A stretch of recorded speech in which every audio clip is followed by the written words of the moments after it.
Hello बच्चों, चलिए प्रश्न को पढ़ते हैं और समझते हैं।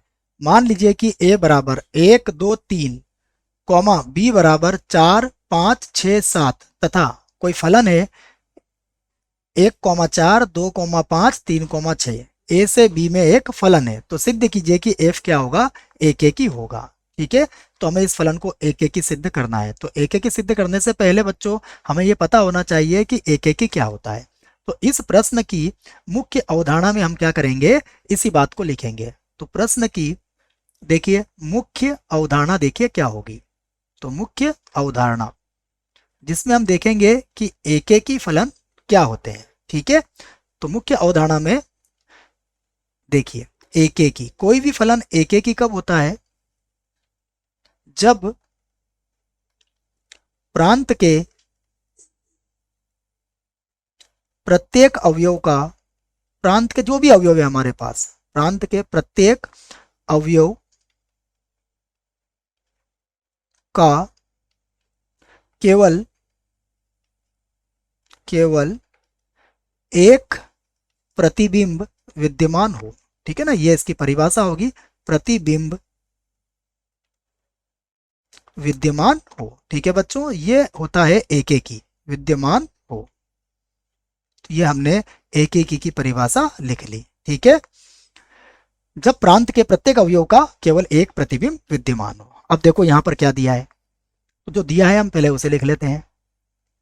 देखो दिया है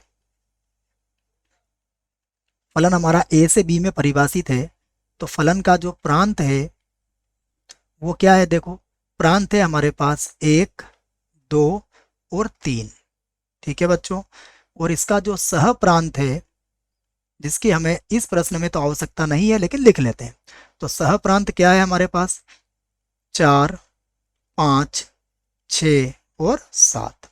ठीक है, अब देखो जो फलन हमें दिया है उसमें आप देखें कि f बराबर हमें दिया है 1 4, उसके बाद 2 5 और उसके बाद 3 6। ठीक है बच्चों, अब हम देखते हैं कि यहाँ पर प्रतिबिंब क्या क्या है। ठीक है, तो हम लिख लेते हैं। सबसे पहले देखो एक का प्रतिबिंब क्या होगा, 4, तो हम लिखेंगे एक का प्रतिबिंब, प्रतिबिंब। ठीक है, तो देखो एक का प्रतिबिंब कितना है, 4 है। उसके बाद देखो 2 का प्रतिबिंब, ये देखो आप 2 का प्रतिबिंब हमें क्या मिल रहा है, देखो बच्चों, तो 2 का प्रतिबिंब हमें मिलेगा 5। ठीक है, और देखो 3, तो 3 का हम प्रतिबिंब देखेंगे, 3 का प्रतिबिंब कितना है, देखो 3 का प्रतिबिंब है हमारे पास 6। तो देखो यहाँ पर एक का प्रतिबिंब 4 है, 2 के 5 है और 3 का प्रतिबिंब 6, तो सभी के एक एक ही प्रतिबिंब है। इस आधार पर हम कह सकते हैं कि हमारा जो फलन है वो क्या है, एक एक ही है। तो हम कह सकते हैं अतः जो हमारा फलन f है वो क्या है, एक एक ही है। ठीक है बच्चों, आशा करता हूं आपको इस प्रश्न का उत्तर समझ में आया होगा। धन्यवाद।